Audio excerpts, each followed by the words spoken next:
Hello friends, हरे कृष्णा, राधे राधे। आपका हमारे channel Radhika चित्सौर में बहुत बहुत स्वागत है। तो फ्रेंड्स, जैसे कि आप जानते हैं, मैंने पिछले वीडियो में आपको राधाष्टमी स्पेशल में पूजा विधि बता दी है। तो मैंने पूजा विधि आप वही फॉलो कीजिएगा।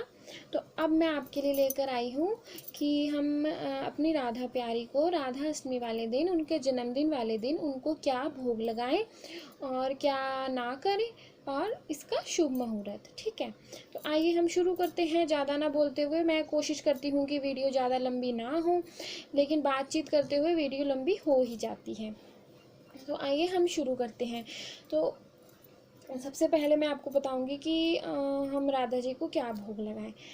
तो अगर हम भोग की बात करें तो भोग में हमारी राधा प्यारी को अरबी अति प्रिय होती है। अरबी आप सभी जानते ही होंगे। अरबी, आजकल अरबी का सीज़न है, तो अरबी तो हमें बड़ी आसानी से अवेलेबल हो ही जाएगी।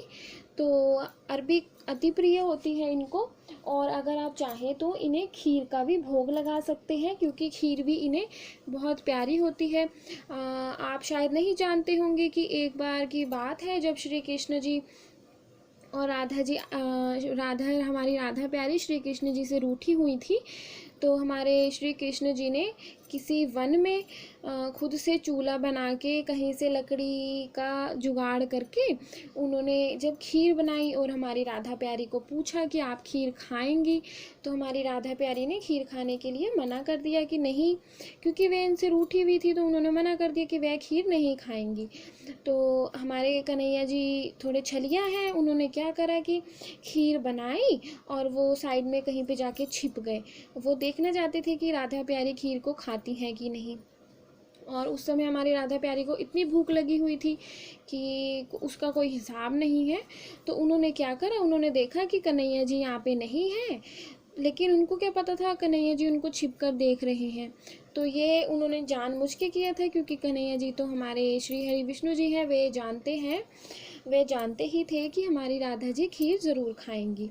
तो उन्होंने क्या करा कि हमारी राधा प्यारी ने क्या करा कि खीर, पहले उन्होंने सोचा कि थोड़ी सी ही खीर खाएंगी, लेकिन हमारे कन्हैया जी हैं वो तो उन्होंने खीर इतनी स्वादिष्ट बनाई हुई थी कि हमारी राधा प्यारी इतने बड़े एक पात्र का, इतना बड़ा एक पात्र वो भरा हुआ था खीर से, तो उन्होंने सारी खीर ही खा ली। तो जब से उनको भी खीर अति प्रिय होती है, हमारे कन्हैया जी को तो खीर प्रिय होती ही है।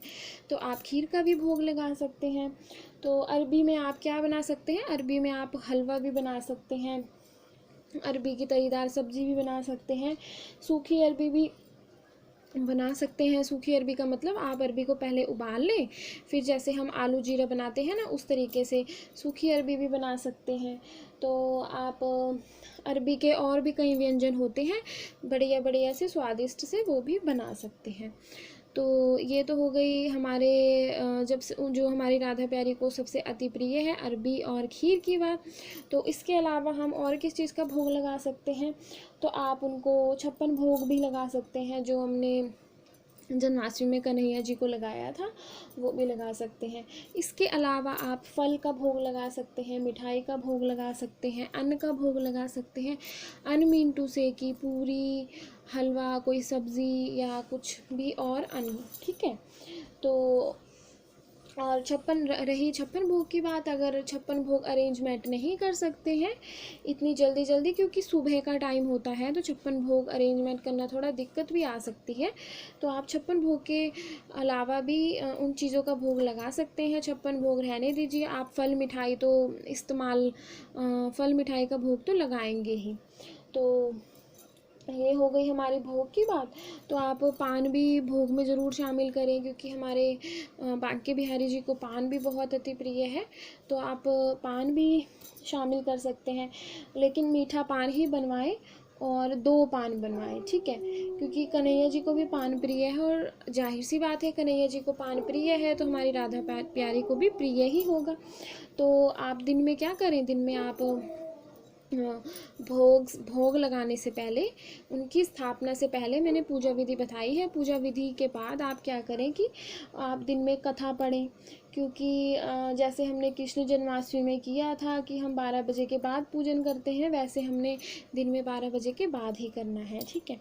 तो कथा पढ़ें, आप राधा स्तुति कर सकते हैं, कृष्ण जी की चालीसा पढ़ सकते हैं, राधा चालीसा पढ़ सकते हैं।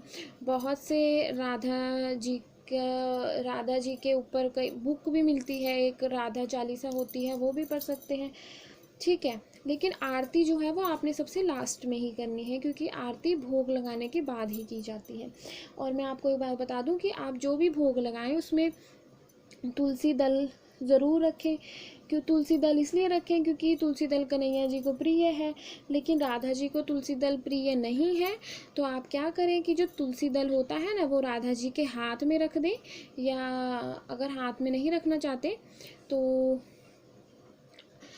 राधा जी के सामने रख दें, ऐसे इस तरीके से पास में रख दें। तो कन्हैया जी को तुलसी दल प्रिय होता है, इस तरीके से आप राधा जी को तुलसी दल दे दीजिए। तो तुलसी दल राधा जी के हाथ में मैंने आपको इसलिए देने के लिए कहा क्योंकि वे दोनों एक दूसरे से बहुत प्रेम करते हैं। तो हमने कोशिश करनी है कि हम भगवान के लिए कुछ कर पाएँ। वैसे तो हम तुच्छ से प्राणी हैं, हम तो उनके लिए क्या ही करेंगे, बस एक अपना भाव अच्छा और सच्चा रख सकते हैं, ठीक है। तो नेक्स्ट मैं आपको, ये हमारी हो गई भोग की बात कि आपने भोग कैसे लगाना है उनको, फिर आपने उनको भोग लगा देना है। फिर और मैं आपको एक बात बता दूं कि उसमें क्या नहीं करना है आपने।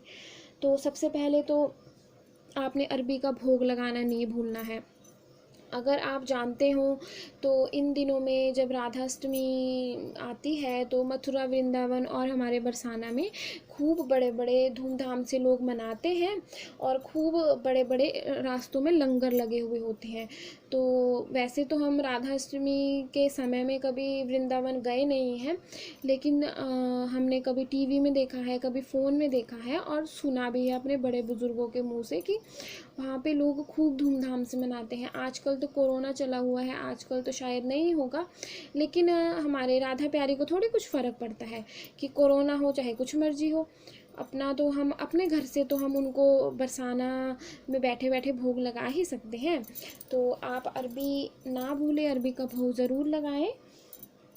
तो आप चाहे अरबी कहीं से ख़रीद के ले आएँ बाज़ार से, चाहे अगर आपके घर में उगी हुई है तो घर में भी आप घर से भी ले सकते हैं। तो हमारे घर में तो अरबी उगी हुई है, मैं तो अपने घर से ही लेकर अरबी का भोग लगा सकती हूँ उनको। तो आप क्या करें, आपने उनको सुंदर सा सजाना है। सजाना तो आप बिल्कुल ना भूलें, राधा रानी का 16 श्रृंगार ज़रूर करें, क्योंकि जैसे हम हमारे जन्मदिन पर इतना सुंदर सजते हैं, नए नए कपड़े पहनते हैं, तो वे तो हमारे भगवान हैं, वे तो उनके लिए तो हम जितना चाहें कर ही सकते हैं। तो और इस कलयुग में हम जितनी पूजा पाठ करें तो हमारे लिए उतना ही अच्छा रहेगा।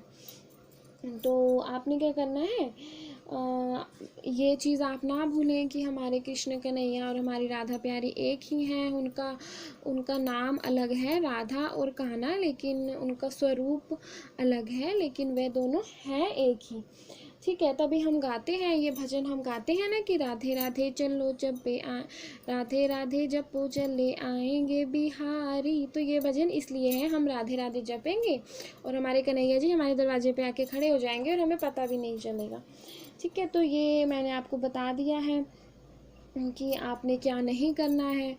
तो फिर भोग के बाद आपने क्या करना है, भोग के बाद आप बढ़िया से उनका भजन कीर्तन कर सकते हैं, उनकी आरती कर सकते हैं। आरती आप दोनों के साथ में ही कीजिएगा। एक वैसे युगल सरकार जी की एक आरती होती है, वो आपको पूजा पाठ की किसी बुक में मिल जाएगी। अगर पूजा पाठ की किसी बुक में नहीं मिलती है तो आप फ़ोन पे नेट पे सर्च मार सकते हैं कि एक युगल सरकार की आरती। तो आपको इस तरीके से युगल सरकार अगर आपके पास हैं तो आप युगल सरकार की आरती भी कर सकते हैं। तो ये तो हुई हमारी संपूर्ण जानकारी। तो आप मैंने पिछली वीडियो में आपको पूजा विधि बता दी थी, नेक्स्ट वीडियो में मैंने आपको इनका भोग बता दिया है, और क्या नहीं करना है आपने मैंने वो बता दिया है। अब मैं आपके साथ इनका मुहूर्त भी शेयर कर देती हूँ साथ के साथ। तो इनका मुहूर्त है 26 अगस्त। जैसे कि आप सभी जानते हैं 26 अगस्त 2020 को राधा अष्टमी है। इसी दिन से हमारे महालक्ष्मी व्रत आरंभ हो रहे हैं। उसका वीडियो भी मैं अपलोड कर दूँगी, वो आपके तक राधा अष्टमी से पहले ही पहुंच जाएगी। तो अष्टमी तिथि हमारी प्रारंभ हो रही है दोपहर के 12:21 से, ठीक है, 25 अगस्त को। मैं फिर बता देती हूँ, हमारी अष्टमी तिथि प्रारंभ हो रही है 25 अगस्त को दोपहर के 12:21 से, और हमारी अष्टमी तिथि समाप्त हो जाएगी 26 अगस्त को सुबह 10:39 पे, ठीक है। तो ये तो हमारा मुहूर्त हो गया। तो मैंने संपूर्ण पूजा विधि हमारी हो गई है, संपूर्ण पूजा विधि मैंने आपको बता दी है। और अगर आप राधा अष्टमी पे हमारी राधा प्यारी के लिए कोई तोहफ़ा लाए हैं, कोई गिफ्ट लाए हैं, क्योंकि उनका जन्मदिन है, जैसे हमारे जन्मदिन पे हमें आस होता है कि हमें कोई गिफ्ट देगा, हमें कोई उपहार देगा, तो अगर आप लाए हैं, आपकी क्षमता है, तो आप उन्हें उपहार भी ज़रूर दीजिए, ठीक है। तो ये हुई हमारी संपूर्ण जानकारी। तो हम मिलेंगे नेक्स्ट वीडियो में।